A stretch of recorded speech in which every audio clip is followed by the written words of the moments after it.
Bonsoir à tous, vous êtes bien sur France 3 Normandie, c'est parti pour notre 18h30. Comme chaque vendredi, Mélinda Lelouch a trouvé pour nous quelques idées de sortie au programme de la science, des histoires et de la sueur. À Rouen, un coach fera pédaler 110 personnes dans un studio de fitness au profit d'Octobre Rose.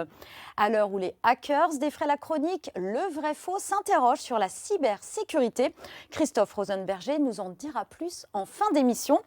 Et ce vendredi, j'ai le plaisir d'accueillir le chanteur normand Ben Herbert Larue. Il vient nous présenter son deuxième album, Souffle, des chansons qui racontent ce qu'il vit, des textes poétiques qu'il partage avec son public. Il se prépare d'ailleurs pour une nouvelle tournée. Avant de le rejoindre, voici un petit florilège d'images savamment concoctées par Marc Moiroux. On se gavera de nos histoires de friandises et qu'on regardera la lune tout là-haut sur les toits. Dans la malice de la vieillesse, tu en seras.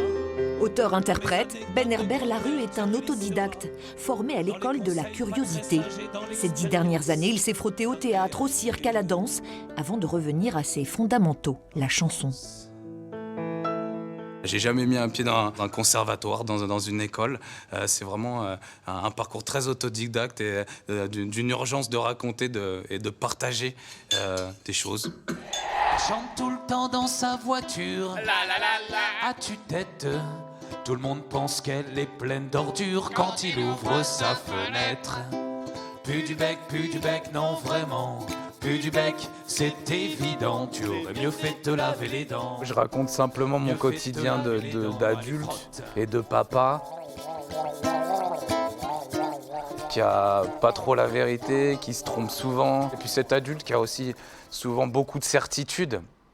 Et en fait, ces certitudes, elles sont très souvent mises à mal par, pour moi, la poésie foudroyante des enfants. Les gens viennent se livrer et donc ils veulent se réentendre après en mots et en musique.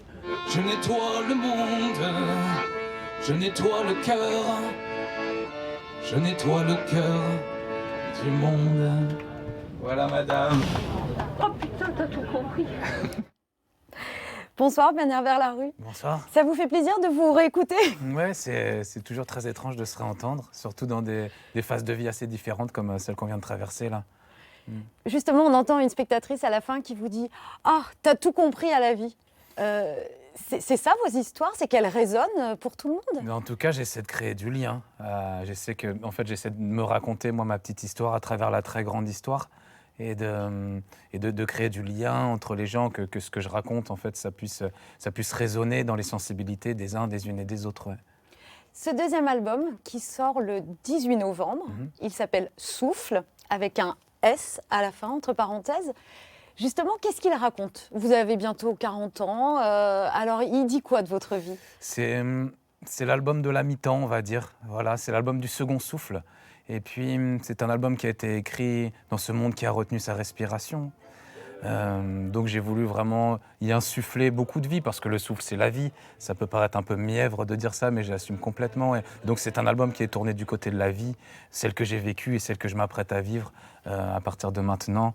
Donc voilà, c'est vraiment l'histoire d'une traversée du premier souffle au second souffle et qui va nous amener jusqu'au dernier dans très longtemps. Et à peu près à la mi-temps, elle vous plaît déjà la vie que vous avez eue, cirque, théâtre, poésie? On l'a dit dans les reportages, vous avez fait énormément de choses. J'ai fait beaucoup de choses, je suis très curieux en fait de mêler mes mots avec plein de disciplines artistiques, plein d'histoires différentes. Donc oui, je les mêlais avec le cirque, avec la danse, avec la chanson, avec le théâtre. Et donc j'ai rencontré vraiment des gens très chouettes, de très belle beauté d'âme. Et je suis très content de tous ces gens que j'ai pu rencontrer et que j'ai pu re-raconter dans mes chansons en ce moment. Vous avez deux complices, je les nomme parce que vous bossez avec eux depuis longtemps, Xavier Milloux et Nicolas-Joseph Fabre. Alors je vous propose d'écouter, c'est avec eux que vous avez composé ce nouvel album, je vous propose d'écouter un extrait qui s'appelle « C'est rien ». C'est rien. C'est rien qu'un repos salutaire, rien qu'une pause dans l'inventaire, rien qu'une fois prendre le temps, être debout dans le présent. C'est rien, rien qu'une envie de voir la mer, la voir comme unique partenaire, bouffer de l'embrun par les yeux, être sauvage là au milieu. C'est rien, c'est rien. La mer, hein, elle fait partie de votre ADN. Je suis un très grand amoureux de l'océan, ouais. De la voile, du surf, de tout ce qui a trait à cette immensité en mouvement. C'est un endroit qui m'apaise, c'est un endroit où je vais chercher c'est mon lieu refuge. C'est vraiment quelque chose qui m'aide à avancer beaucoup, ouais, vraiment. Et ce carnet qu'on voit dans le clip, apparemment, vous l'avez aussi sur scène. Vous étiez à Avignon pendant un mois. Il paraît qu'il est aussi posé à côté de vous. Ouais, j'ai toujours un carnet avec moi qui m'accompagne. Dès qu'il y a une pensée qui me traverse, je la dépose à l'intérieur. J'écris mes chansons, j'écris ce qui me passe par la tête tout le temps. Oui, j'ai besoin de cet endroit de dépôt qui est vraiment un endroit, moi, de moi à moi. Après, je choisis ce que j'ai envie de partager ou pas à l'intérieur de ce cahier avec les gens. Pour embobiner un tout petit peu le fil, hein, parce qu'on a le temps, vous étiez scolarisé aux Andelys et puis vous êtes allé faire le lycée autogéré sur l'île d'Oléron, à la mer encore. Ouais. Et c'est là que vous avez compris qu'on pouvait être artiste, que c'était possible. Ouais, c'est drôle que vous me parlez de ça, mais oui, effectivement, c'est un endroit, ça a été une renaissance cet endroit, parce que moi, l'école m'a un peu cabossé. Et donc, j'ai trouvé des gens qui m'ont encouragé, qui m'ont vraiment poussé à écrire des chansons, à écrire du spectacle, en me disant que c'est possible, que c'est un métier, que c'est quelque chose qui peut nous épanouir, nous combler. Et donc je suis sorti de là en disant c'est ce que je vais faire de ma vie. Et donc ça a été une rencontre avec la mer aussi. Je pense qu'elle y a été beaucoup pour quelque chose. Ouais. Je le disais dans les titres, hein, on parle de vous, que vous êtes un peu de l'univers de Brel, d'Alain Leprest. Pour vous, c'est très flatteur, évidemment. C'est flatteur. Trop un peu, oui, parce que ce sont évidemment des grands humains, très talentueux, très sensibles.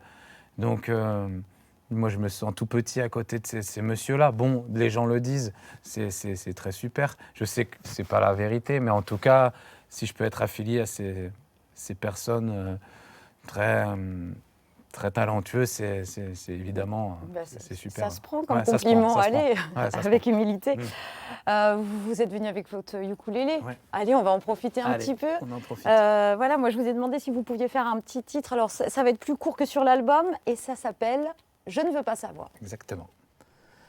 Je ne veux pas savoir si la nuit se fait mal quand elle tombe. Je ne veux pas savoir combien d'années ça fait, vieux comme le monde. Je voudrais l'inventer.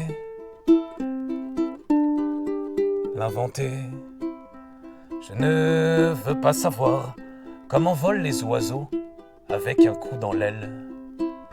Je ne veux pas savoir comment font les abeilles pour faire des lunes de miel. Je ne veux pas savoir, est-ce que se faire la belle, c'est perdre sa vertu? Je ne veux pas savoir, est-ce que c'est vraiment sage une image de la belle, mais toute nue? Heureusement que vous chantez en français, vous. Ouais. C'est vraiment votre point fort aussi. Vous êtes passé par la poésie. En tout cas, la poésie, c'est quelque chose qui me construit, vraiment. Par sa lecture, de par son regard, de par le prisme de la poésie. C'est une manière de redessiner le monde qui me touche beaucoup. Et donc, j'essaie d'en insuffler quelques miettes dans mes chansons. Votre concert, là, vous allez partir en tournée pour ce nouvel album. Donc, vous avez été en résidence au Trianon Transatlantique, en métropole rouennaise. Ça va être intimiste. Vous aurez comme ça votre ukulélé. Ça donne une petite idée. C'est aussi un mood tranquille comme ça. Ouais, c'est un petit cocon, je pense, ce concert. Comme un hamac dans lequel on pourrait mettre beaucoup de gens, tous les gens d'une salle de concert. Et l'idée, c'est vraiment de se serrer les coudes, de se coller les uns aux autres, les unes aux autres, et avec les deux musiciens avec qui je travaille. On le voit, hein, on est venu vous filmer pendant ces répétitions. Ouais. Et donc, l'idée, c'est ça, c'est de créer du lien, de créer une toile. Donc parfois, il y a des moments très, très doux, mais pas doux du côté de la mièvrerie ou de la faiblesse. Moi, je pense que la douceur, c'est quelque chose de très puissant. Et donc, j'insiste sur ce fait et j'ai envie de raconter ça dans mes chansons. Et puis, il y a des moments aussi un peu plus punchy, un peu plus où on tape dans les mains, ou voilà, avec un souffle d'humour qui est là aussi. Ouais. Vous êtes content. Alors, vous avez déjà fait beaucoup de concerts les années précédentes. Hein. Vous m'avez parlé d'années où vous aviez 90 concerts, mais là, vous êtes content de repartir? Ouais, il y a eu cette immense pause qui nous a permis de regarder le printemps exister. Donc on en a pris du bon. Après on est reparti, mais comme des fous sur la route, parce qu'évidemment tout a été condensé. Et là c'est reparti. Et puis là il y a une vraie pause, et puis là on repart sur les routes de manière un peu plus dosée, plus équilibrée. Donc je suis très content de trouver cet endroit. Ouais. Alors il me reste quelques secondes pour donner la date du Trianon transatlantique, vendredi prochain, le 21 octobre. Merci beaucoup et vous restez avec moi pour la fin de l'émission. Tout de suite, place au vrai-faux. Il est question ce soir de cybersécurité. Sommes-nous bien protégés lorsque nous utilisons nos ordinateurs? La réponse de notre expert. Il est aussi difficile de sécuriser son ordinateur que sa maison.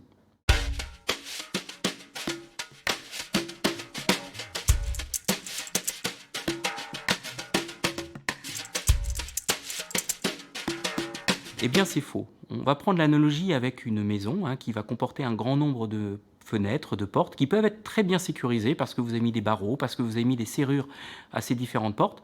Mais une attaque peut être réalisée très simplement par un cambrioleur qui va tout simplement pour une raison du type je vais faire des travaux dans la maison de votre voisin, est-ce que vous avez la clé pour que je puisse aller faire mes travaux? Et là, on voit bien que la sécurité technique avec les barreaux, les serrures, sera pas forcément très efficace puisque en ayant la clé, eh bien, je vais pouvoir accéder au contenu et le cambrioleur réaliser l'attaque. Eh bien, c'est pareil sur Internet. On va pouvoir attaquer un téléphone, un ordinateur, bien souvent parce qu'il peut y avoir une faille humaine. On va donner une information en le croyant, en le donnant à un tiers de confiance, alors qu'on va le donner à un attaquant. Et le vendredi, c'est le jour des coups de cœur de la rédaction. On vous propose de profiter de la fête de la science. La 31e édition se termine ce week-end. Le thème cette année, l'impact du changement climatique. Le campus universitaire de Caen se mobilise pour vous montrer des expériences. C'est un regard constructif sur l'avenir. Bon, est-ce que vous aimez le vélo, vous ? J'aime le vélo, ouais. Ah, ouais. En salle aussi ? Plutôt dans la nature. Ouais. Au bord de la mer ? Ouais, au bord de la mer. Ouais. Bon, j'imagine. En tout cas, j'ai une proposition plutôt insolite. C'est apparemment une expérience forte. Il s'agit de pédaler en salle pendant 2 heures avec tout un show de musique et de lumière autour de vous. Vous le voyez sur ces images.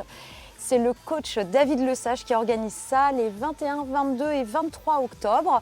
110 vélos n'attendent plus que vous au studio fitness de Rouen. C'est 5 € et c'est au profit d'Octobre Rose. Ensuite, quelque chose qui pourrait peut-être vous intéresser, c'est le festival Racontart.